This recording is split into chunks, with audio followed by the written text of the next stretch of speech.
In this video, you'll learn how to play a beautiful classical guitar piece called Lagrima by a composer called Francisco Tarrega. Learning pieces like this, and it's not only a lot of fun to do, it's also going to improve your fingerpicking skills and knowledge along the way. Hi, this is Simon Candy from AcousticGuitarLessonsOnline.net, and in this lesson I'm going to break down the classical guitar tune Lagrima for you into manageable portions for you to learn. Now, this piece is made up of two sections that we might label A and B sections.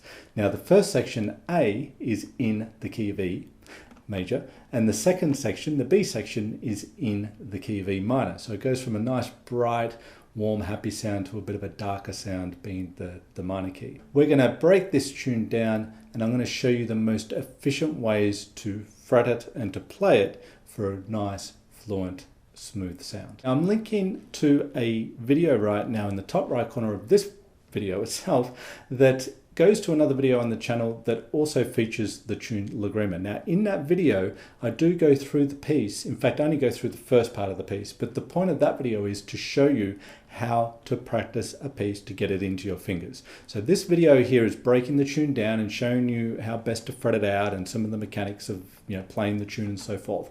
But to learn how to actually practice the tune most effectively to get it into your fingers and for a broad strategy for practicing songs, check that video out as well. It's a great supplement to this video. Okay, so with that said, let's get into Lagrima. Okay, so Lagrima. Now, the tablature for this tune, the complete tablature, is on the webpage that is linked in the pinned comment below this video.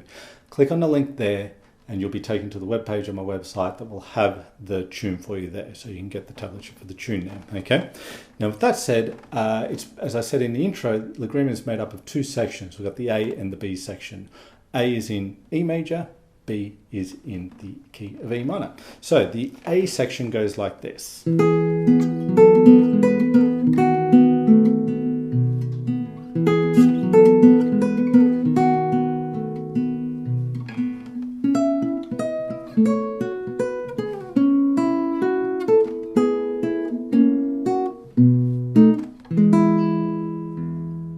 Let's have a look at that.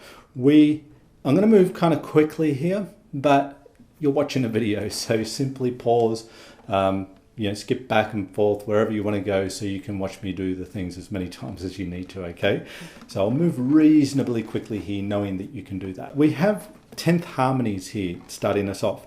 I'm using my first and my pinky throughout. I like to try and keep things pretty consistent where possible. So if I'm going to start with my pinky and my index finger and my pinky here, playing the lower than the higher notes of the harmony, which is a 10th harmony here, I'm going to use those same two fingers for each of those harmonies, okay? And also, when I go to the B7 chord that follows, this first and fourth fingers don't move from the strings they've been on previously with the harmony, right? So I try that. You could use your first and third fingers here. I'm not saying the fingering I use for this tune is the only way to do it, but I'm very meticulous in looking for the most efficient fingering, because for me it's the easiest way to do it, and I'll be able to do it, as fast as I need to. Not that this piece is really that fast, but nice and fluent, and it feels nice and effortless when you play with good efficient fingering.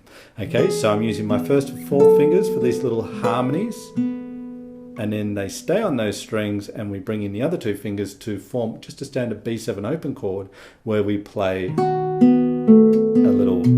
out a little pattern on that. Okay, so you've got a melody here that's going basically, okay, that's the melody, and then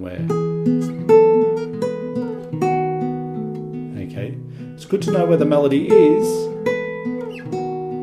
because you can have it stand out a little bit if you want it to. Typically you do, right? So knowing where the melody is important when you play these tunes. So that's the melody there, right? And in between the 10th harmony shapes here that I'm playing, we've got the open B string. And that's pretty handy, because when you get to the last 10th harmony here, you can be on your way to that B7 even before you really as you play the open B for the last time here, right here. So as I play that B, I'm on my way to the B7 chord. I'm not going to play that B and then move. Okay, it doesn't sound like seems like there's a whole lot of extra time there, but just a little bit of extra time is a lot really in the context of what we're talking about here. So that's the first little part of Lagrima, which is then repeated.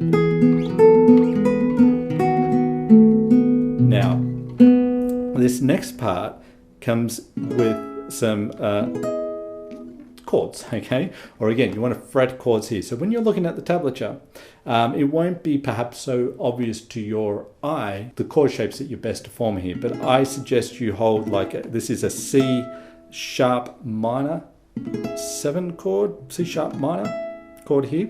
You're forming that shape, okay? I've got my first finger barring the 9th fret on the top 3 strings, my third finger's playing the 11th, my pinky plays the 3rd on top, which is an E in C sharp minor, and we're just simply plucking the lowest and the highest note in the chord, and then we're playing the 9th fret, which is under my first finger. And I should have talked about my fretting hand too. I'm using my fretting hand, my picking hand, what am I saying here?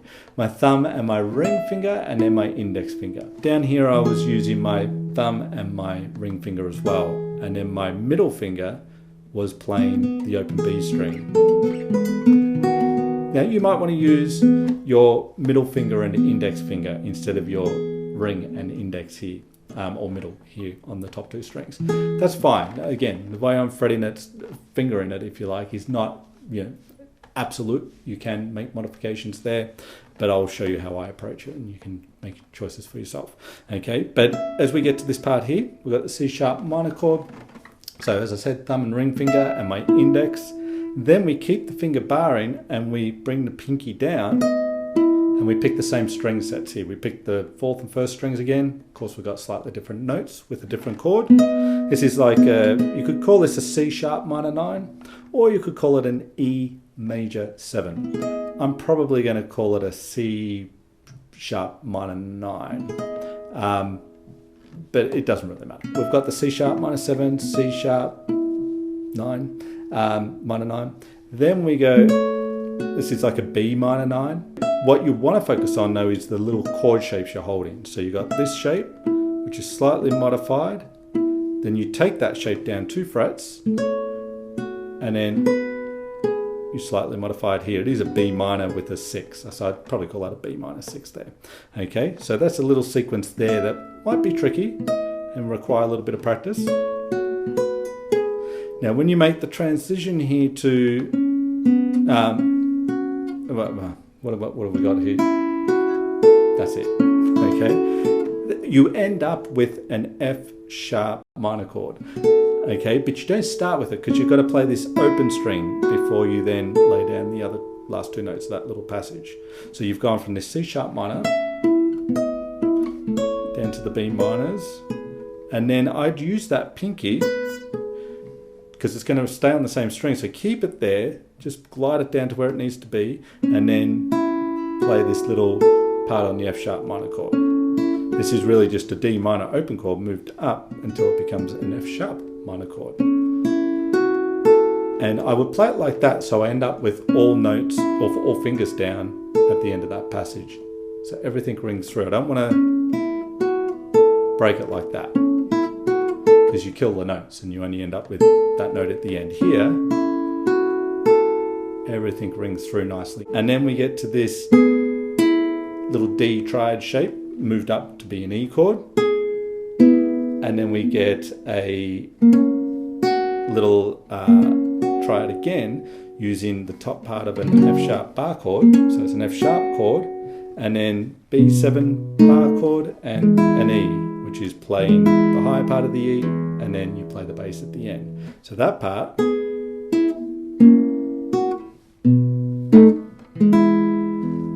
when you make the shift, so coming back to the beginning,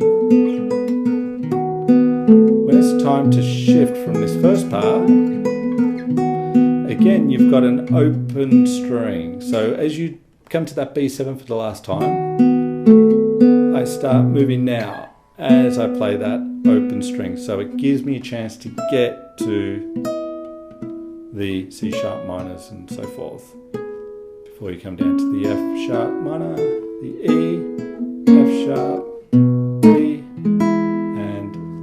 Okay, the B section to Lagrima. So now it takes a bit of a turn, right? We get into the B section, which goes from E major to E minor. So let me play the B section for you, and then we'll break it down.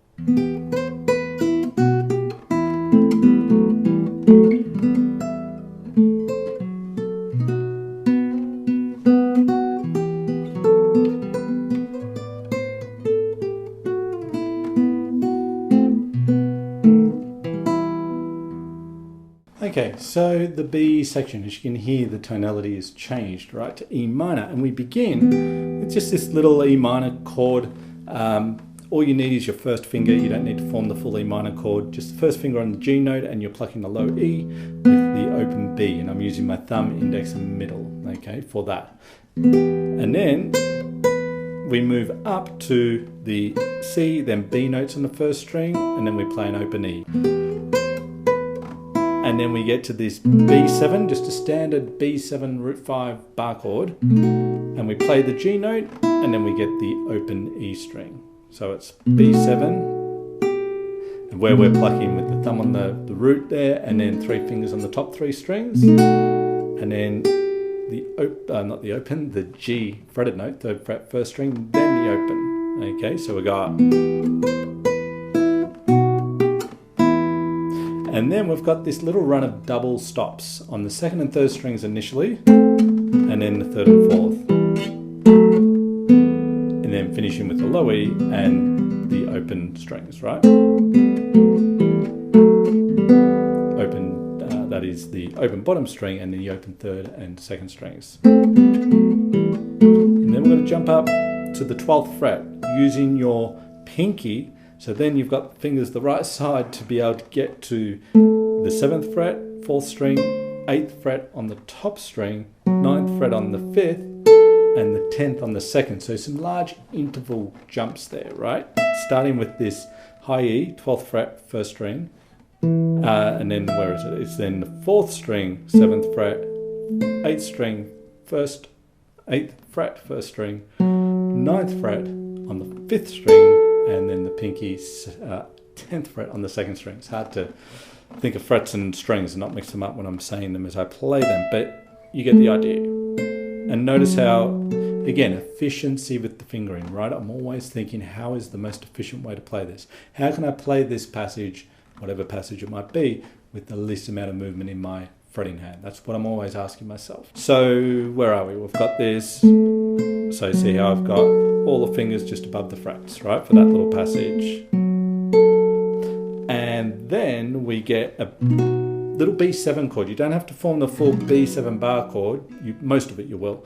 You don't need your 3rd finger. So you're going to bar the 7th fret, 2nd finger's playing the 8th fret on the 3rd string. And out of that chord we pluck the root on the 6th string, along with the 3rd of the chord on the 3rd string and the 5th of the chord on the 2nd string. And then you get this. I use my thumb here, playing the B root note, then the C for nice dissonance, but then resolving back. And then notice after that, open B, so 2 Bs in a row, one's fretted, one's open. And then you've got this F sharp note. So you've got... Remember, the open strings allow you time to get to the next position when there's a position shift. And then we get this little... Now, this is not so dissimilar to the opening of the tune, but of course we're in E major. Here we get the same little passage, but in E minor. Hear the sadder sound, and then we get a little... just a little descension down the scale here, across the drone of the low A string,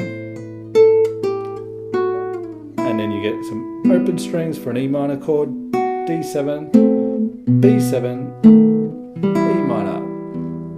So that little part again, the scale run, open strings, D7, B7, E minor.